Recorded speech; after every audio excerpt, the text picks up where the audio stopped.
So I got so many comments yesterday for my video that I didn't talk in for some reason. So a lot of people said, Pallavi, can you please talk in your video and tell us what you're doing and blah, blah, blah. So that's what I'm going to do. So if you guys haven't noticed, I'm making zoodles with mushrooms and zucchini noodles. I started sauteing these without any salt because mushroom gives off a lot of water, and I just wanted to fry these up. So for the mushrooms, I'm going to use salt, pepper, roasted garlic powder. This stuff is great. It's better than regular garlic powder. I think it gives a better flavor. And I'm going to saute those up. Okay, so these are what my mushrooms look like. Mushrooms in general take up a lot of real estate in your pot, but then they shrink a lot. So this is what I have, and these are done. I'm going to put these in a separate plate right now and work on the zoodles. So let's talk about these zoodles. These are zucchini noodles. I do not own a spiralizer because I think it's a waste of time. I bought these basically all zoodled up. You have to make sure you dry them because they're going to become soft after you cook them. So I put like half a teaspoon of butter, and I'm just sauteing these. Use tongs. If you have a good nonstick dish, use these type of tongs that have rubber so it doesn't scratch up your dish.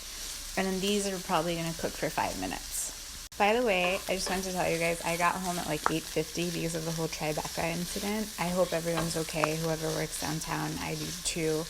And I have a presentation at 9:30, so hopefully this will go quick.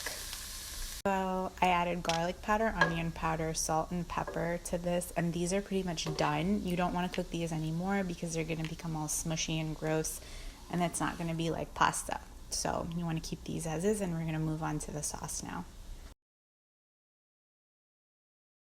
So you guys are probably wondering what I'm going to do for the sauce. So I'm going to kind of make a low-fat Alfredo, or I'll at least try to.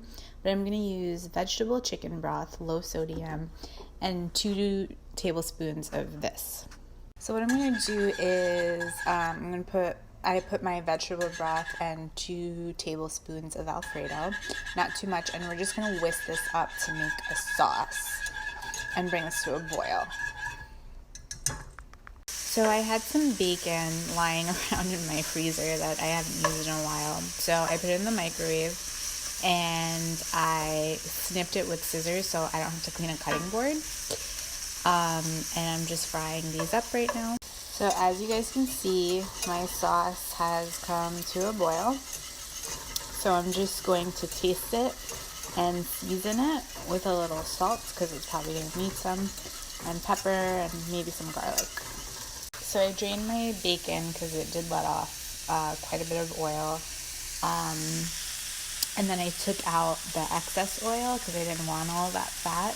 And then I put everything back in here, and we're going to basically put everything together. So I poured the sauce over, and this looks great. I can't taste it because I don't eat meat on Tuesdays. It's an Indian thing. All my brown people know what I'm talking about. But I'm going to top it off with some Italian seasoning and... So I don't eat meat on Tuesdays, and neither does Kushal, but he ate meat today. So I'm going to have him try it out. Wow, that's amazing.